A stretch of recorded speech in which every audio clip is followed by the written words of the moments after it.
parlons un peu d'abord de ce qui se passe en France et dans le monde. Et tout ça, quoi. Je sais pas si vous avez suivi, mais récemment, il y a eu pas mal de choses qui se sont passées au niveau mondial. Notamment au Népal, aux États-Unis, toujours à Gaza, tout ça. On est un peu... Et je trouve qu'il est important de rappeler, encore une fois, que notre Premier ministre, c'est le ministre des Armées. Un mec qui a été très longtemps ministre des Armées, qui était en mode très intérêt spécifique sur son ministère, d'ailleurs. Hein. Les armées, c'était son truc, quoi. Salut, monseigneur. Bah là, on m'entend pas. Hein. Pardon, Tarte. Le Népal qui a eu sa présidente sur Discord. Oui, bah on va en parler. L'histoire s'accélère de plus en plus. C'est ça, en fait, moi, c'est aussi de ça que j'aimerais parler, c'est... J'ai l'impression que là, on est vraiment arrivé au bout du bout pour plein de pays où ça devient l'impossibilité réformiste, quoi. On rentre dans des trucs où tout se passe par des révolutions, ou des simulacres de révolution, ou des mouvements révolutionnaires, en tout cas. Et voilà, quoi. On est dans cette galère. C'est la crise du capitalisme, oui, tout ce temps. Bah, c'est ça, on arrive à un tiers d'inégalité qui pousse les gens à se radicaliser dans leur envie de tout casser, quoi. Il n'a pas été ministre que des armées, Histoire Crépue a fait la meilleure présentation de cet homme, tu devrais réagir. Oui, il était aussi ministre des Outre-mer. Mais il a été majoritairement, c'est ça que je dis. Il a été beaucoup plus longtemps ministre de l'armée. Je suis un peu content, enfin ça va changer. Bah, est-ce que ça va arriver chez nous, quoi? Il y a aussi de ça, c'est que nous, bon... Et dans tous les cas, bah, même si vous regardez au Népal, il y a eu des morts, quoi. Enfin, c'est en mode... on peut ne pas... C'est ce que je vous disais la dernière fois, quoi. C'est un peu compliqué de penser qu'une révolution se fera sans répression violente de la part de la police, quoi. À quel prix? C'est ça. C'est en même temps, c'est ce que je vous dis, est-ce que vous êtes prêts à peut-être être ce cas sur 12 sur 20 qui perd la vie? On va regarder déjà ce qui se passe au Népal. Donc, on l'a vu la semaine dernière. Il y a eu, du coup, une espèce de révolte du peuple à partir du moment où ils ont fermé les réseaux sociaux, notamment aux mineurs. Et notamment aux jeunes, la Gen Z. Ils se sont révoltés, ils sont allés devant le Parlement, ils ont fait rendez-nous TikTok, rendez-nous TokTok. Et puis la radicalisation se fait aussi du côté de la bourgeoisie. Oui, on est sur la fascisation qui s'est mise en place, tu vois, il y en a toujours eu.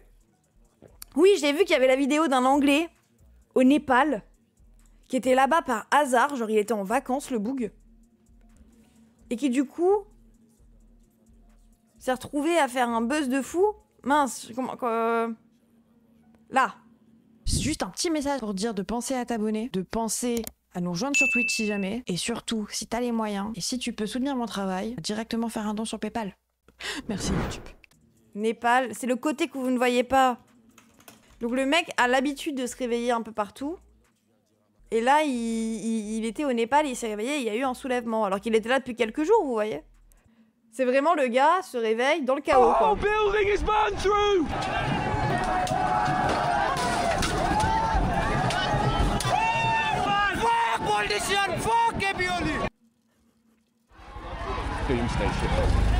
Et ça, c'était avant. Ah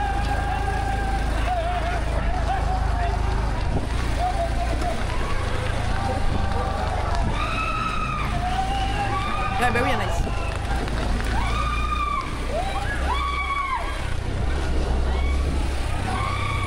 Holy fuck. Genre voilà, en soi, le mec était juste en vacances à la base. Et au final, il se retrouve un peu du côté des manifestants, hein, il est pas du côté du pouvoir, je vous rassure.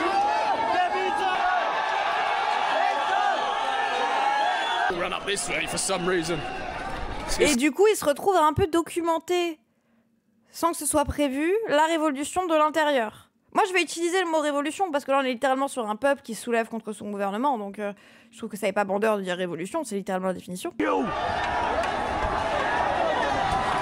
Ouais, bah, et du coup, on se retrouve un peu à voir ce que ça fait.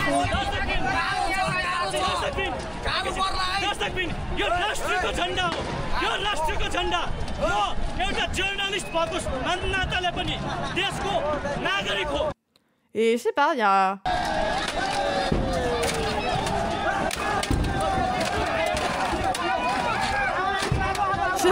Mais ça doit tellement faire du bien, tu lâches tout d'un coup.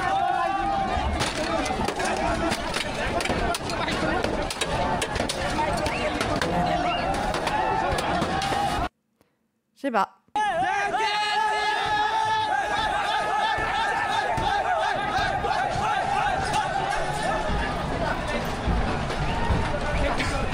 Mood. This is crazy. They're waving the... I'm gonna get the hell out of here. I've truly witnessed history on a stupid trip from Thailand to England on a fucking moped. Putain, par contre, ouais, c'est tellement le hasard que le mec se retrouve là, par contre. Le scooter et une bouée de sauvetage, tout va bien. Bah, il y a des news de là-bas, les militaires ont repris le pouvoir ou pas. Alors, je vais vous montrer quelques petites news qu'on a eues là-bas. Donc déjà, il faut savoir que pendant les révoltes, on est face à une répression qui est quand même assez hard. Et beaucoup de Népalais en témoignent, mais c'est un peu moins visibilisé. Mais du fait que la répression fait que, littéralement, il y a des gens, ils sont un peu effrayés chez eux, etc. Mais même, c'est assez dur, tu vois. Il y a eu quand même les flics qui sont soulevés comme eux. On se retrouve avec une armée militaire en face, qui sont la police, qui sont à peu près tout ça, qui sont un peu plus armés qu'eux, hein, globalement. Puisque ça a toujours été le truc, ouais, je vais le dire. Est-ce que le mec commence à se faire reconnaître au fur et à mesure? Bah, il me semble, ouais, moi, dans ce que j'avais vu, c'est que maintenant, le gars, il est un peu reconnu par les habitants et... Ah, regardez, ils ont essayé de supprimer la révolution. It's not good.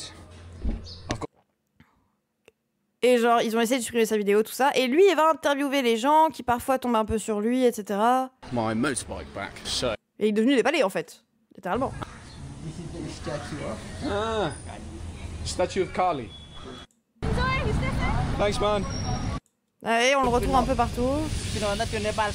Has replied to me with question marks. Smells a little bit like rum. Bref, les gens le reconnaissent un peu, quoi. Il participe maintenant, c'est un audience. Non, il documente le truc, c'est hyper intéressant, en vrai. Un touriste qui expérimente une manif en n'étant pas en France et dans le bingo de personne à aucun moment. Oui, de fou. Bon, là, en plus, c'est un anglais, donc ils ont encore moins souvent de trucs comme ça que nous. Faudrait que je regarde la série entière, j'ai vu que la première. De ça? Une vingtaine de morts pendant la Révolution, je pense. Oui, alors du coup, déjà, regardez. Au Népal, la police de Katmandu a ouvert le feu lundi sur des manifestants protestant contre l'interdiction de la majorité des plateformes de réseaux sociaux dans le pays. Alors, ça d'ailleurs, c'est un peu présenté comme tel. Et c'est un peu énervant, je trouve. Oui, le message est horrible. Hein. Des gens qui disent qu'ils manifestent et qu'ils se révoltent par rapport aux réseaux sociaux. Genre, la révolution a eu lieu à cause des morts. C'est ça, la révolution a littéralement lieu parce qu'ils sont dans un gouvernement répressif avec des gens qui sont corrompus jusqu'à la moelle, qui prennent des avantages sur leur dos, etc. etc. Et c'est aussi ça qu'ils dénoncent, tu vois. C'est le truc un peu débile qui fait tout péter. C'est la goutte de trop, oui, qui est en soi même pas trop débile, hein, en soi. L'interdiction des réseaux suite à un mouvement contre la corruption. Oui, bah nous, en France, on veut nous foutre une IA qui voit tous nos messages et même nos vocaux juste pour éviter la pédocriminalité.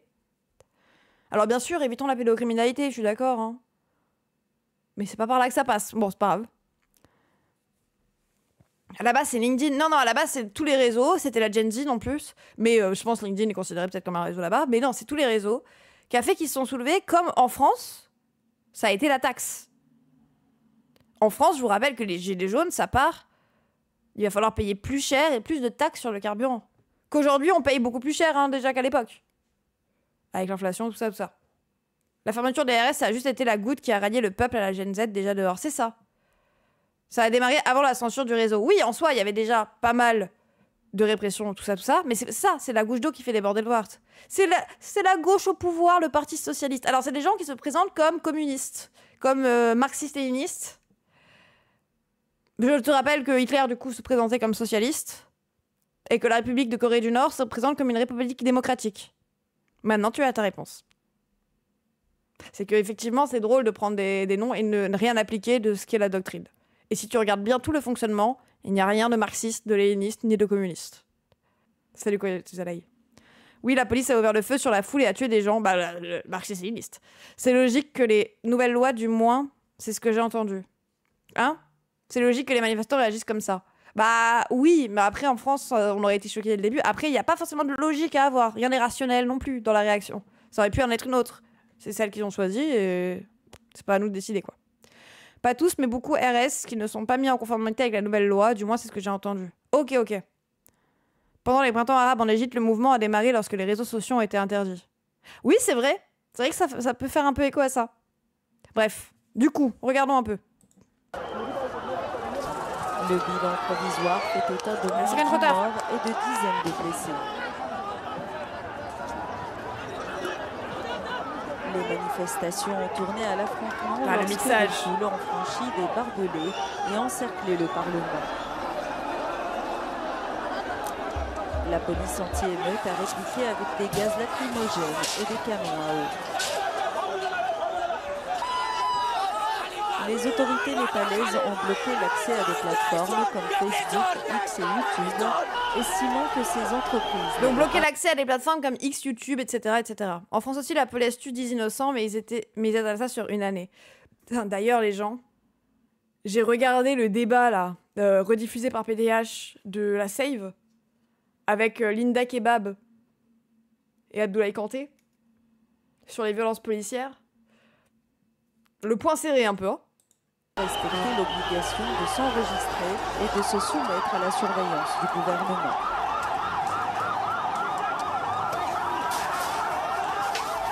Cette mesure est fortement critiquée par les défenseurs des droits humains. Ces derniers dénoncent une tentative de censure visant à limiter la liberté d'expression et à réprimer l'opposition en ligne. Donc voilà, donc la censure des réseaux arrive aussi dans un contexte où on a de plus en plus de répression qui arrive, des gens qui se sont déjà tués, etc. etc. Linda Kebab, oui, c'est une représentante syndicale du premier truc, qui avait porté plainte contre Tahabouaf, oui, pour le harat de service. Et Abdoulaye Kanté, qui est un policier d'extrême droite, qui aime bien sur les réseaux dire les racailles. Et voilà. 79 morts, c'est le bilan officiel pour le Népal. Ok. Et en gros... Bah, du coup, eux exprimaient leur répression et un peu leur colère sur les réseaux. Ça leur permettait aussi de communiquer sur la réelle situation au Népal, qui n'était pas la situation présentée par les médias, hein, comme assez souvent. Hein, par exemple, dans des gouvernements autoritaires qui n'ont pas forcément beaucoup de contacts avec nous. Genre, on a les femmes en Iran, par exemple, qui vont parler beaucoup plus sur les réseaux qu'ailleurs, tu vois. Parce que bon, c'est pas la liberté de fou là-bas, quoi. Il a été condamné sur la rate de service. Il me semble pas qu'il ait été reconnu coupable. Est-ce qu'il va se passer ça quand la France va mettre en place l'espionnage généralisé des messageries où ça va passer tranquille? Eh ben moi, tu sais, je me dis, Laurent Gérard, que ça va passer tranquille en France. En fait, on en est arrivé à un stade où en France, ça s'est vraiment fait petit à petit. Petit à petit. Et en fait, juste, faut pas trop accélérer, quoi. Il a été condamné, ok. Mais avec le projet Echelon, c'est pas déjà le cas. Mais non, en fait, genre, c'est... On a des caméras maintenant dans les rues. Il y a 10 ans, on disait que les Chinois, c'était autoritaire, horrible, etc. pour la même chose. Maintenant, on le dit pour de nouvelles choses qui ont été mises en place. Mais dès qu'il y a commencé à avoir des caméras en Chine, dans la rue, on pétait notre crâne. On était en mode, waouh, mais c'est horrible. Mais... la société du contrôle, les médias faisaient des grands trucs pour les criminaliser, pour dire oh là là, les méchants chinois, etc. etc. Aujourd'hui, on fait la même chose, ça choque personne. Et en fait, vu que tout se fait petit à petit, surtout depuis 2012-2013 qu'on a une intensification de ça. Oui, à l'époque, c'était Black Mirror, quoi, exactement. Le capitalisme a réalisé toutes les horreurs qu'il disait que le communisme ferait. J'aime cette idée. Pas les caméras, on en avait déjà, mais le traitement par IA. Oui, traitement par IA et intensification du dispositif par caméra. On en avait déjà très peu, et dans les grandes villes, et maintenant il y en a quasiment partout. Donc oui, on en avait un peu, notamment à Levallois-Perret, hein, c'était une des premières villes en France à avoir des caméras. Mais en soi... Et en plus, il est prouvé que les caméras ne réduisent pas les crimes. Tout le prouve, en fait. Genre les chiffres, les études, et l'application aussi. Lyon aussi, ok. Même à partir de 2012, même 2015, les petits pas. Ouais, on va en petits pas. À partir de 2015, la loi sécurité globale, sous Hollande, quand on s'est mis à un peu justifier par, oh là là, les terroristes, il faut qu'on regarde tous vos messages. Et en fait, même moi, à l'époque, donc genre 2015, j'ai 14-15 ans, quoi. Et j'ai dit, littéralement, bah ça va, si t'as rien... Enfin, la phrase débile. Ça va, si t'as rien à te cacher. Psst. Pour ceux qui pensent encore ça, sachez que la loi, ça évolue.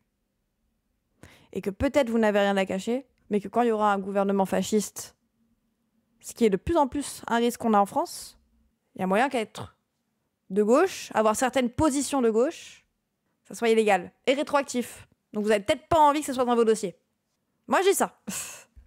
Et effectivement, là, le terrorisme, ça marche plus trop parce qu'on on en a de moins en moins quand même, hein, il faut le dire. Maintenant, et puis, ils sont plus individualisés. C'est des attaques au couteau, c'est des trucs individuels qui sont quand même horribles, hein, mais qui sont pas des gens qui se font littéralement péter dans un bar ou qui tirent à la Kalachnikov dans une boîte, tu vois. Ou qui foncent dans une foule. Déjà là, c'est pas évident tous les jours. Bah ouais. Non mais le coup de si t'as rien à cacher, ça a été le prétexte pour mettre en place ces 40 dernières années de répression policière. Bien évidemment. Et c'est surtout que, bah oui, t'as rien à cacher un peu plus facilement quand t'es blanc, effectivement, ouais.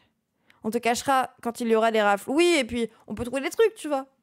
Moi, j'ai rien à cacher, mais j'ai quand même pas envie qu'on lise mes conversations. Bah tu penses, pour l'instant, t'as rien à cacher. Il y a vraiment les gens, la loi, ça évolue.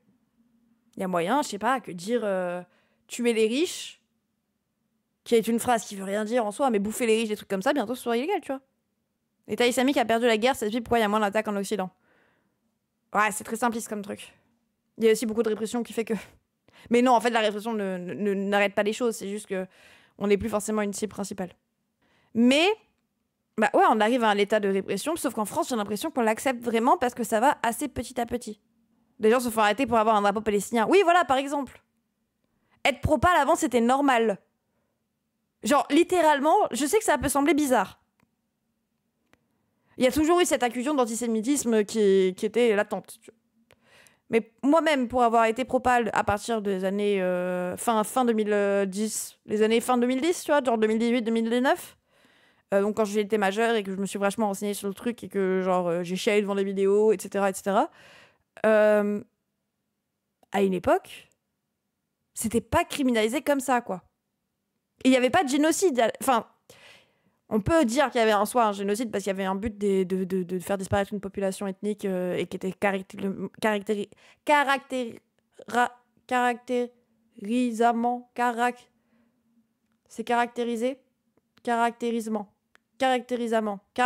ciblé. Pff. Être pro-pal pendant l'arc Valls de l'eau, c'était compliqué. Mais même Valls a fait sa com à une époque en disant qu'il était pro-palestinien, tu vois. Un apartheid. Alors oui, il y avait un apartheid, l'apartheid y est toujours, mais il y avait déjà un blocus, il y avait déjà une incapacité de laisser passer des ressources alimentaires et de l'humanitaire, il y avait déjà des meurtres, il y avait déjà des journalistes visés, il y avait déjà des actes de vandalisme, et tout s'est accéléré d'ailleurs quand Trump est passé au pouvoir et qu'il a décidé que Jérusalem allait être la capitale d'Israël, alors que de base c'était la capitale des deux et ils partageaient, ils faisaient chacun de leur tour, littéralement, un an sur deux, genre. Être pro-pal avant le génocide, c'était compliqué. Non, moi je trouve que ça l'était moins. C'était plus normalisé. Parce qu'on était peu. On n'était pas un vrai danger. Je peux vous dire que moi, les manifs pro-pal que j'ai fait en 2019, frère, on était 4 avec un drapeau en train de parler de trucs, tout le monde nous regardait comme des fous du bus. Hein. Même Soral, l'ex-gourou des droitards, était pro-pal. Oui, mais ça, c'est pas antisémitisme. Il n'est pas pro-pal, il est juste antisémite. C'est-à-dire qu'il le fait pas pour les Palestiniens. D'ailleurs, si les Palestiniens meurent, il s'en fout. Lui, c'est juste parce qu'il veut qu'il y ait pas de juifs, mais bon. Pour laisser ce terrain sur le contrôle d'Internet et puis ils seront forts pour préparer les contre-mesures. Bah oui, c'est ça le truc. Salut Charo. Donc voilà.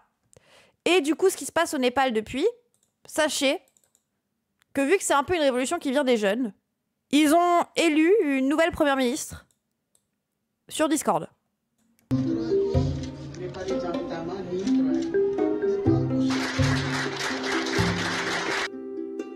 À 73 ans, l'ancienne chef de la Cour suprême au Népal a été mise à la tête d'un gouvernement provisoire jusqu'aux élections législatives du 5 mars 2026.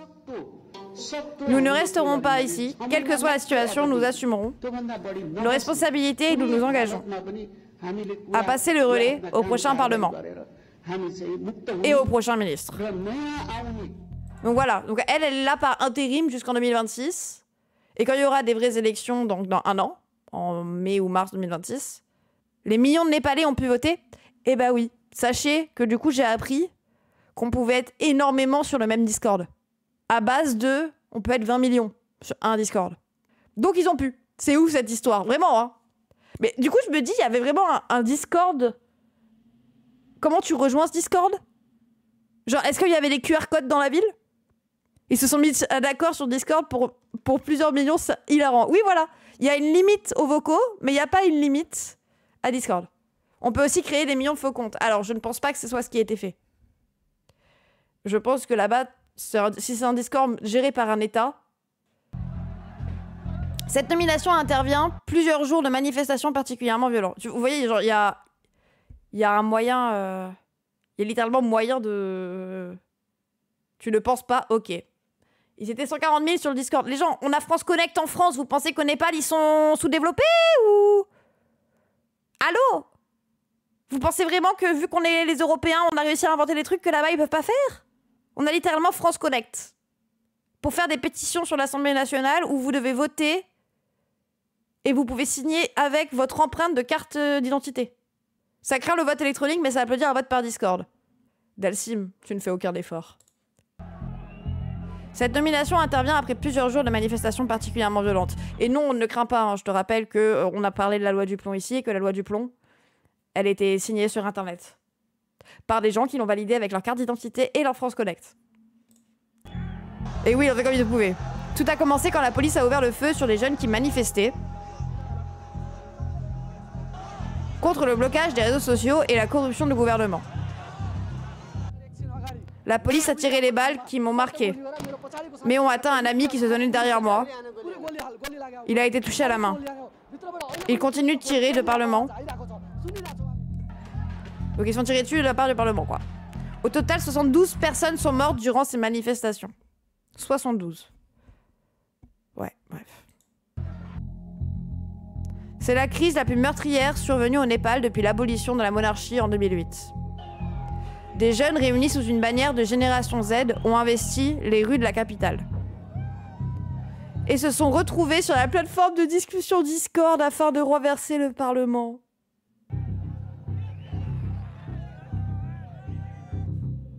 Plusieurs sondages symboliques ont été organisés afin de désigner un nouveau gouvernement. Sushila Karfi, à la tête des sondages, a été ensuite officiellement nommé par le président népalais. Selon les médias indiens, NDTV, un des débats en ligne comptait plus de 145 000 participants. Vous voyez, on n'a pas des millions. Moi, je vous disais juste que c'était 20 millions le max. Et je crois que ça doit être genre ChatGPT ou Midjourney. Moi, par exemple, je suis dans celui de Midjourney. Donc, je n'y ai jamais parlé. Je sais pas ce que je fous là-bas, mais j'y suis. Dans les jours à venir, nous devrons travailler en nous inspirant de la façon de penser de la génération Z. Ce que le groupe réclame à la fin de la corruption, une bonne gouvernance et l'égalité économique. Vous et moi devons être déterminés à y parvenir. Mais c'était pas pour voter, mais pour s'organiser, du coup, c'est ça. Non, ils ont fait des sondages pour savoir qui ils voulaient en tête et ils ont mis la personne en tête. Peut-être que ce sont pas les vraies captures que j'ai vues, mais de ce que j'ai vu, Discord, c'est Youth Against Corruption. Ils étaient à peu près 10 000 à voter. 50% des votes sont allés pour Sushila Karfi et la deuxième personne arrivant à 25 était a Random Nepalese Citizen. C'est mignon un peu. Trop bien en vrai. L'égalité, la justice, le virus woke n'a plus de limite. Les flics qui tirent dans les foules les traitent. Elle a été élue par 143 000 personnes sur 30 millions. Bon, alors tu découvriras qu'en France, sur 60 millions, on n'est pas tous en train de voter, hein, notamment parce que dans tes 60 millions, il y en a énormément qui sont des enfants ou des personnes qui n'ont pas le droit de vote. Et ils ont fait comme ils ont pu, en fait, les gens. C'est-à-dire que là, il y a la révolution. Déjà, ils arrivent à s'organiser à 143 000. Je trouve ça impressionnant. Ils ont mis une meuf qui était déjà au Parlement, donc ça va. Hein, dosé, ils n'ont pas mis n'importe qui. Ils donnent une belle leçon au monde. Oui, c'est ça. Et puis, peut-être qu'ils ont aussi pas le même système de vote que nous, de base. Et donc, du coup, quand ils l'ont improvisé, ils ont repris ça. En fait, au lieu de critiquer en disant oui, ils devraient faire comme nous. Nous, c'est la démocratie, frérot. On vote une fois tous les 5 ans. Pas tout le monde qui vote. Je le répète, hein, mais... Donc bon. Et oui, c'est surtout les jeunes, vu que la révolution vient des jeunes. Surtout, c'est pas une élection, c'est un gouffre par intérim qui a été nommé sur recommandation des sondages. Oui, c'est ça, c'est qu'elle est là pour 1 an. Gouvernement de transition. C'est mieux que nous, en France, on aurait Gérard Larcher. Bon.